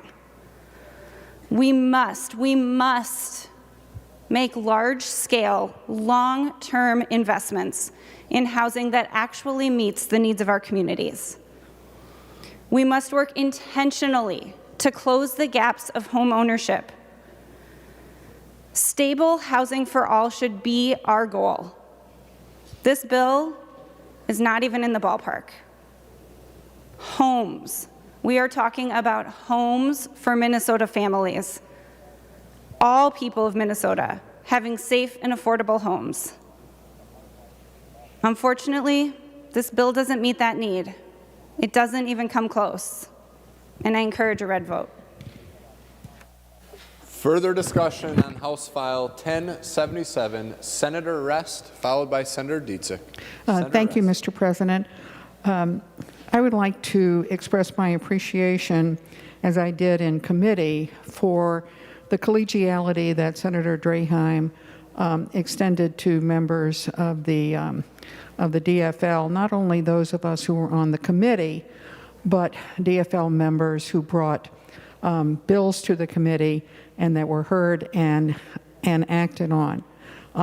That means a lot in terms of relationships among members, and it is greatly appreciated, and I thank you publicly for doing that. Final discussion on the bill, Senator Dietzig. Thank you, Mr. President. Stable housing is critical to everything we do. Stable housing gives you a home base. Think about it. At the end of the day, how many times have you just thought to yourself, oh, I just can't wait to get home? When we gather with friends and family to celebrate, it's usually at somebody's home. Like Dorothy said, there is no place like home. The pandemic really highlighted the importance of safe and stable housing. At the beginning of the pandemic, we were asked to stay home. But how do you stay home if you don't have a home? We had a housing crisis before the pandemic, and the pandemic has not improved that crisis. As Senator Draheim and Senator Port mentioned, we're at least 50 housing units short across the state, and that greatest need is at the 30% area median income or below. 2019 data from DEED shows that on average, someone needs about $33,000 per year to afford, makes $33,000 per year to afford a 2-bedroom apartment. And that was 2019 data. Housing costs have gone up and wages have not gone up. 40% of households of color are cost burden. That means they are paying more than 30% of their income for their housing costs. 56% of people experiencing homelessness said they could not find a home they could afford. About 5 years ago, I met with St. Stephen's. They are a group that deals with homeless shelters and does outreach to the homeless in the metro area. We were talking about, I think we had just toured Dorothy Day or had a discussion on the Dorothy Day shelter. So I was asking them, what do we need in shelters? Do we need more flexibility? Do we need more shelters? What do we need to make it work? And they said, we don't need more shelters. We need that low, deeply affordable housing. We need that 30% AMI housing. Unfortunately, since that time, we have not built that 30% housing. We have not built enough at that level. And so now we need more housing and more shelters. We've had some really good discussions on the Housing Committee. I'd like to thank the staff for their work. They make sure the committee goes smoothly, and I want to thank the staff and Senator Draham for the work on the bill. We've had some really serious discussions, but we also had a lot of fun. I appreciate Senator Draham's open communication and willingness to discuss and work on the issues. We have worked to find compromise and find solutions. We need to find solutions. There's some good policy in the bill. The focus to increase and help those in manufactured homes and to increase manufactured homes as an affordable option will be helpful in many parts of the state. It will help people and put people in homes. The focus to increase home ownership in communities of color by putting more money into the workforce home ownership program is helpful, but it's a shift. It's not new money. We are taking from Peter to pay Paul. We can do better. We must do better to reduce the home ownership gap. Home ownership builds wealth. 75% of white families in the Twin Cities own home, while only 25% of black families own their own home. In central Minnesota, 79% of white families own home, and 46% of indigenous and people of color own their homes. This bill is a start. It hopefully will get us closer to reducing those disparity gaps, but we need more. We need creativity, we need outside-the-box thinking, and we need more investments. As Senator Port said, we are getting federal dollars that will help renters stay in their homes. And I'll repeat what Senator Port said, and I believe Senator Draham said, if you are behind in your rent, I urge you to call renthelpmn.org. renthelpmn.org. On there, there'll be information on what documents you need and how to fill out the application. I encourage you to work with your landlord to fill out that application to get that money. That money is being sent to us to keep people in their homes. If you have questions on the documents, or do I have the right documents, or I lost my job, I don't have a W-2, what information do I need to prove my income level, call 211. 211 United Way for help. They will be able to connect you with the navigator so that you can get that help. I urge landlords to go and register their property and fill out their documentation so it goes smoothly. We need landlords and tenants to work together so that we can keep tenants in the home. This money is coming to us from the federal dollars. From the federal government. We don't usually get that much federal dollars. And again, we want to keep people in their homes. People should not be evicted. The federal money will keep people in their homes, and I appreciate that this bill says that we should use those federal dollars first, but I do have some concerns that the programs don't align. So, we have the Bridges program that helps people with mental health issues, facing mental health issues. Sometimes we give that rent for maybe a year. They apply for a voucher, they qualify for a voucher, but we don't have housing for them. So we don't know if those quite align, so hopefully we will get some guidance from the federal government and can continue to work on this so we get people the help. I also heard there was a bill in finance at some point that dealt with the $2.5 billion that the state will be getting from the feds. I believe that housing was not included in that bill. I understand Senator Rosen laid the bill on the table and had some concerns and was going to continue working on it, and I urge Senator Rosen and the committee and all of us to make housing a priority. Lack of housing and housing instability can be detrimental to people's mental and physical health. Where stable, decent housing improves health outcomes and education outcomes. This isn't a bad bill, but it is not meeting the moment. I will be voting yes. hopefully to get on the conference committee and to continue working with Senator Draheim to find solutions. But I also think we can do more. We are at a moment in history. People are watching, people are talking. There was a New York Times op-ed earlier this week on the disparities in Minnesota. They are talking about the disparities in Minnesota, and that includes housing and home ownership disparities. We need to reduce those disparities. We can do that. We can be creative, we can be bold, and we can find solutions. We need to go big. We need to find solutions so that everyone can go home. Final discussion on the bill, Senator Rosen. Well, thank you, Mr. President, and my apologies, Senator Dietzich. You popped up quicker than I did.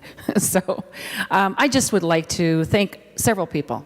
Number one, our leadership, for peeling out the Housing Committee and making us a standalone committee. For so many years, as long as I can remember, it was always attached to the Ag Committee or some other committee and never got the light of day and the attention that it needed.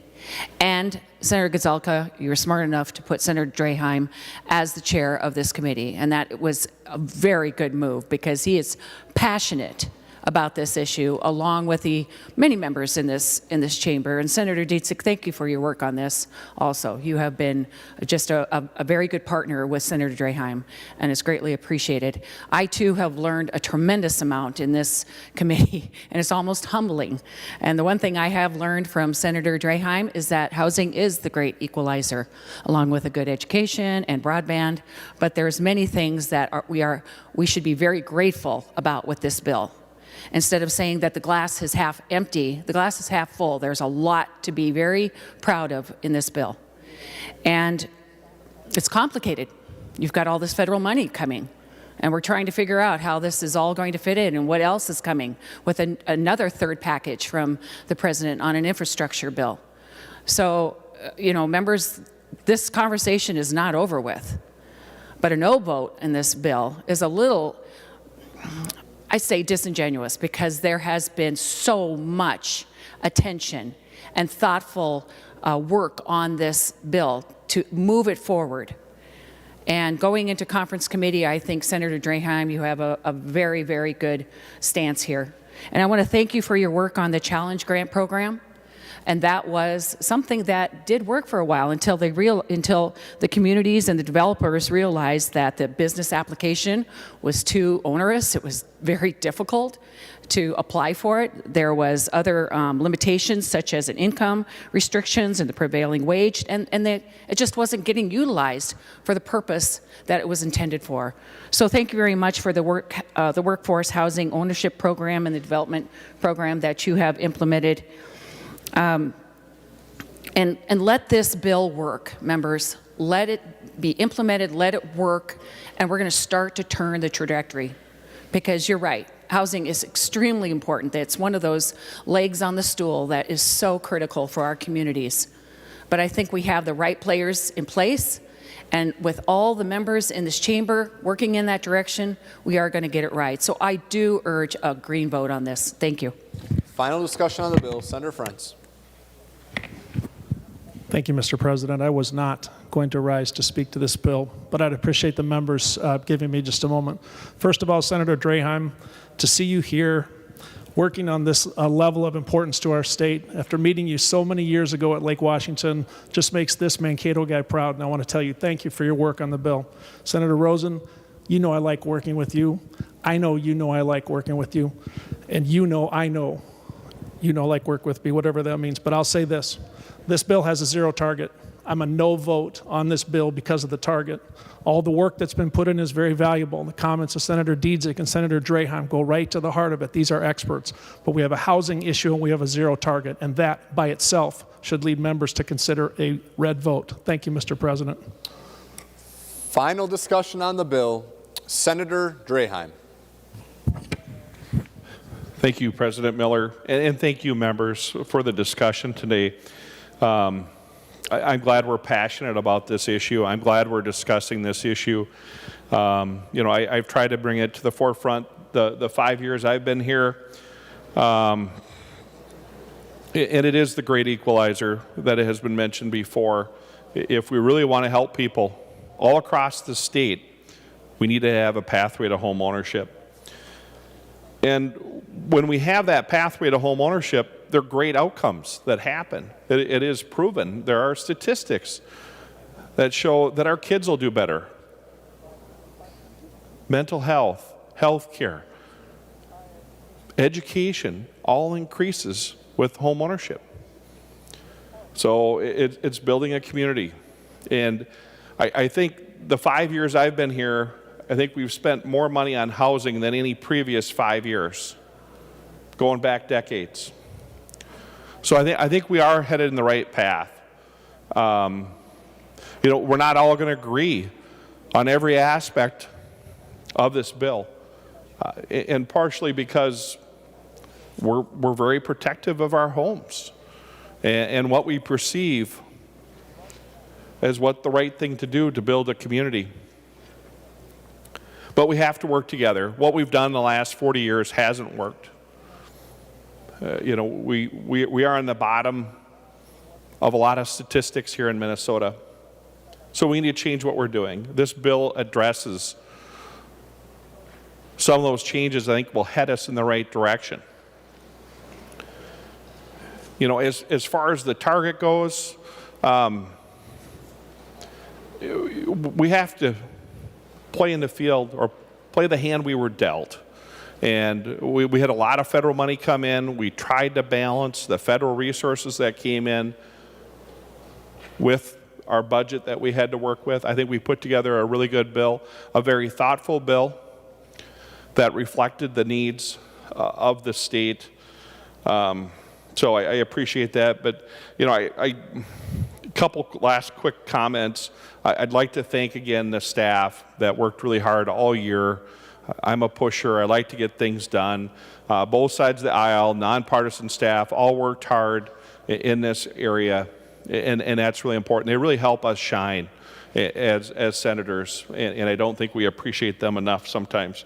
The website, I believe, is live as we're talking right now on the renthelpmn.org.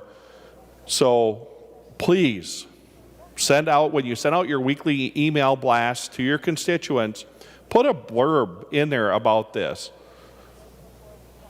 There's money there to help people. We are hurting not only the tenants, but the landlords also. They have property taxes, they have mortgages, they have insurance to pay. We need to get this program running, and it's our job to help promote it and get the word out. renthelp.mn.org, or as Senator Dziedzic said, call 211. And I'll just finish by thanking my committee members. We don't always agree, but we can have a discussion. And I think we have an all-star committee. The experience of Senator Rest or Senator Rosen or Senator Dames and Senator Dziedzic, with the new blood and the new energy of Senator Port and Senator Duckworth, I think it's a great mix. It's been a pleasure. So thank you, members of my committee. I really do appreciate it. And with that, members, I encourage a green vote. Thank you. Members, we're on final passage of House File 1077. Seeing no further discussion, the Secretary will take the roll.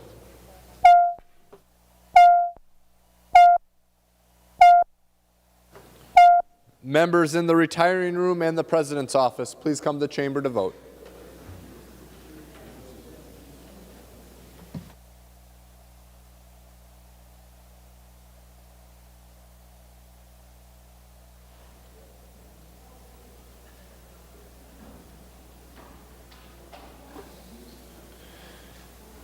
Members in rooms 323 and 206, please come to the chamber to vote.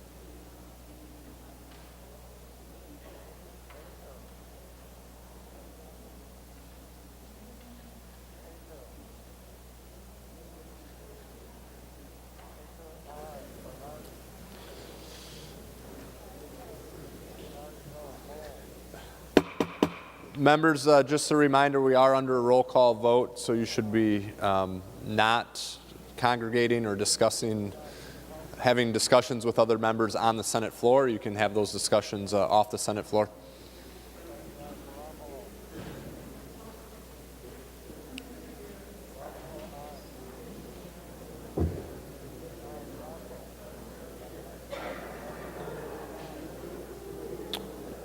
You ready, Cal?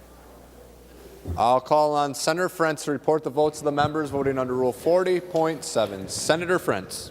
Thank you, Mr. President. Senator Carlson votes no. Carlson votes no. Senator Frentz. Senator Clausen votes no. Clausen votes no. Senator Frentz. Senator Ekin votes aye. Ekin votes aye. Senator Frentz. Senator Fateh votes no. Fateh votes no. Senator Frentz. Senator Isaacson votes no. Isaacson votes no. Senator Frentz. Senator Latz votes no. Latz votes no. Senator Frentz. Senator Marty votes no. Marty votes no. Senator Frentz. Senator McEwen votes no. McEwen votes no. Senator Frentz. Senator Newton votes no. Newton votes no. Senator Frentz. Senator Pappas votes no. Pappas votes no. Senator Frentz. Senator Torres Ray votes no. Torres Ray votes no. Senator Frentz. And Senator Wicklund votes no. Wicklund votes no.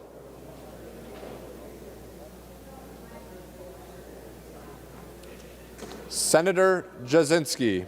Thank you, Mr. President. Senator Anderson votes aye. Anderson votes aye. Senator Jasinski. Senator Coleman votes aye. Coleman votes aye. Senator Jasinski. Senator Duckworth votes aye. Duckworth votes aye. Senator Jasinski. Senator Osmic votes aye. Osmic votes aye. Senator Jasinski. Senator Howe votes aye. Howe votes aye. Senator Jasinski. Senator Ingebrigtsen votes aye. Ingebrigtsen votes aye. Senator Jasinski. Senator Abler votes aye. Abler votes aye. Senator Jasinski. Senator Newman votes aye. Newman votes aye. Senator Jasinski. Senator Senjum votes aye. Senjum votes aye. Senator Jasinski. Senator Eichhorn votes aye. Eichhorn votes aye. Senator Jasinski.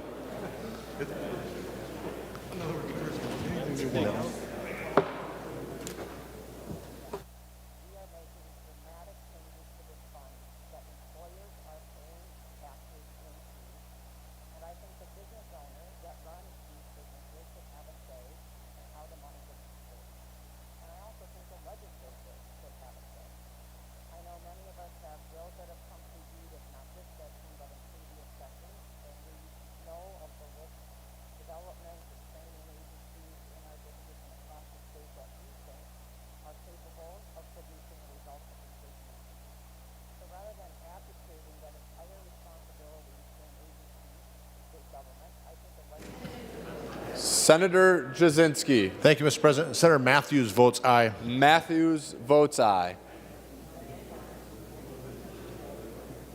All members having voted who have the desire to vote, the Secretary will close the roll. There being 39 ayes and 27 nays, the bill is passed and its title agreed to. Remaining under motions and resolutions, will revert to the fifth order of business, reports of committees. The Secretary will read the committee report. Senator Rosen from the Committee on Finance, to which was re-referred Senate File Number 960, a bill for an act relating to education and education finance, reports the same back with a recommendation that the bill be amended as follows, and when so amended, the bill do pass. Senator Gazelka. Mr. President, I move the committee report printed in the, or read by the Secretary be adopted. Discussion on that motion. Seeing none, all those in favor say aye. Opposed say no. Motion prevails. Next, we'll move to the sixth order of business, second reading of Senate files. The Secretary will give the Senate file its second reading. Senate File Number 960. Second reading. Next, we'll move to the 13th order of business, announcements of Senate interest. Without objection, the following senators will be excused from today's session. Senator Eaton all day. Announcements of Senate interest. Senator Gazelka. Thank you, Mr. President. I move the Senate do now adjourn until Wednesday, April 21st at 9 a.m. Senator Gazelka moves that the Senate do now adjourn until Wednesday, April 21st, 2021 at 9 a.m. All those in favor say aye. Opposed say no. Motion prevails. The Senate is adjourned.